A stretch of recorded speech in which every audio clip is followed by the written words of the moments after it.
Os cenários, então, são esses. Em Fortaleza, um segundo turno absolutamente dividido entre PT e PL. E Curitiba, com esses dois candidatos de direita. Um apoiado pelo PL, outro com acenos públicos, na verdade, outra candidata com acenos públicos ao ex-presidente Jair Bolsonaro. E aí a gente volta com Yuri Pita para a gente conhecer o peso desses apoios políticos neste segundo turno decisivo. Mas fazendo um panorama, né? Quando a gente estava acompanhando a apuração, as luzinhas iam acendendo aqui, a gente tem 15 luzes amarelas entre as capitais, ou seja, aquelas que vão ter segundo turno, e 11 que estão verdes, já sabem como são os prefeitos. Vamos começar então na ordem alfabética, por onde vocês estavam lá.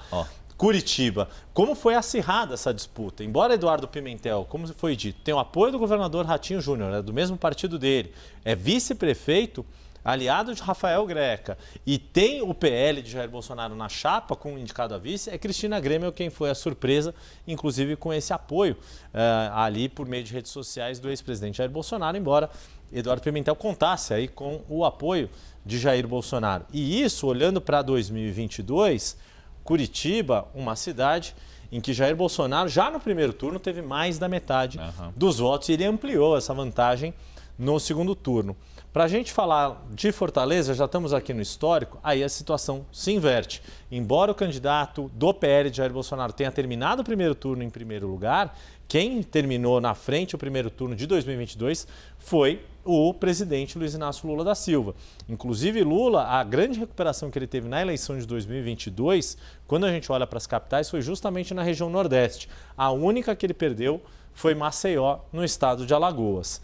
Voltando aqui então para a nossa apuração, a gente falou de Fortaleza, porque ainda tem esse outro destaque, o fato de ser uma disputa entre PL e PT. Total. Além de Fortaleza, é a cidade de Cuiabá que saiu com essa situação em que um candidato do PL termina em primeiro, quase o mesmo percentual, ali 39%, 40%, contra o deputado estadual Lúdio do PT. A questão é que aqui não é o Ceará, não só geograficamente. Do ponto de vista político, o Ceará deu a vitória a Lula, historicamente vota com governos do PT, tem governos estaduais do PT. E aqui, Jair Bolsonaro saiu vencedor no estado de Mato Grosso, embora o governador Mauro Mendes estivesse apoiando Eduardo Botelho, que por pouco não conseguiu chegar no segundo turno. Márcio. Foi a Jussara que nos disse que no primeiro turno, por ser presidente, Lula não teria conseguido ir às cidades, não participou tão ativamente da campanha.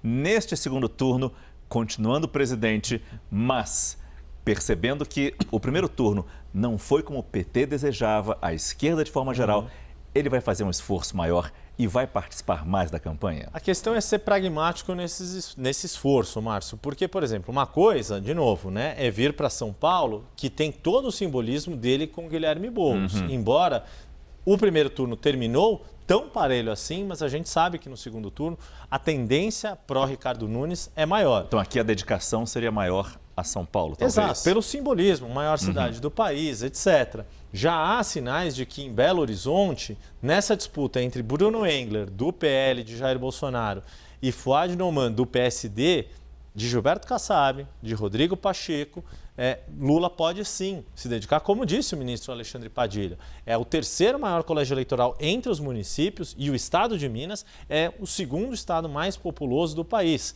Então é importante para Lula ter um palanque forte nesse estado. Mas aqui nem conta, desculpa te cortar, mas aqui nem conta, porque o candidato dele estava aqui, na quinta colocação, terminou na quinta colocação. Naquela divisão, né, da esquerda, o PT, com o candidato Rogério Corrêa, ficou muito abaixo. Embora seja uma cidade, só rapidamente puxar pelo histórico de Belo Horizonte, uma cidade, para a gente pegar bem aqui no nosso histórico. Fernando Pimentel chegou a ser prefeito eleito em primeiro turno. E em outras situações, quando Márcio Lacerda aqui, o PT chegou no segundo turno, mas Márcio Lacerda foi eleito prefeito. E a partir de 2016 e 2020, que a gente vê o PT deixando de ter protagonismo. E lembrando, numa capital em que Lula perdeu para Jair Bolsonaro no primeiro turno e no segundo turno. A gente falou dessa situação de Belo Horizonte. Se for pegar Porto Alegre, em que o PT chegou ao segundo turno, mas Sebastião Melo foi na unha que não se elegeu no primeiro turno, é claro que Maria do Rosário quer o apoio de Lula. Foi uma capital que Lula ganhou no primeiro turno e no segundo turno em 2022 contra Jair Bolsonaro. Mas a gestão de Sebastião Melo, apesar de todo o impacto das enchentes de maio, conseguiu se sair razoavelmente desse ponto de vista. Uma cidade que a gente pode ficar de olho e que na nossa entrevista com o presidente nacional do MDB, Baleia Rossi, ele não foi explícito nisso, mas é Belém do Pará. Por quê? É a capital que vai se receber a COP30, um projeto importantíssimo para o governo federal nas discussões sobre meio ambiente e sustentabilidade no contexto internacional. Uma coisa é Igor Normando, do MDB, mesmo partido do governador Helder Barbalho, outra coisa é um prefeito do PL, delegado Éder Mauro, que tem um discurso bastante crítico a questões da sustentabilidade. Então, não seria uma surpresa se, de alguma forma, o governo federal sinalizasse um apoio mais forte ali, embora o governador Helder Barbalho, um dos mais aprovados do país, tenha conseguido emplacar o seu indicado e tenha sido razoavelmente bem sucedido, na verdade, nas principais cidades do Pará. É tão bom ter o Yuripita todo dia no CNN Prime Time que eu acho que ele vai continuar puxando ele para cá, além do CNN 360, que ele faz todo dia à tarde, junto com a Débora Bergamasco. Puxa, tô brincando, claro que não vou fazer jornada dupla todo dia. Mas nesses dias especiais, é muito bom ter o Yuripita com a gente. Obrigado, Yuri. Obrigado, Márcio. Uma boa noite a todos. Valeu, boa noite.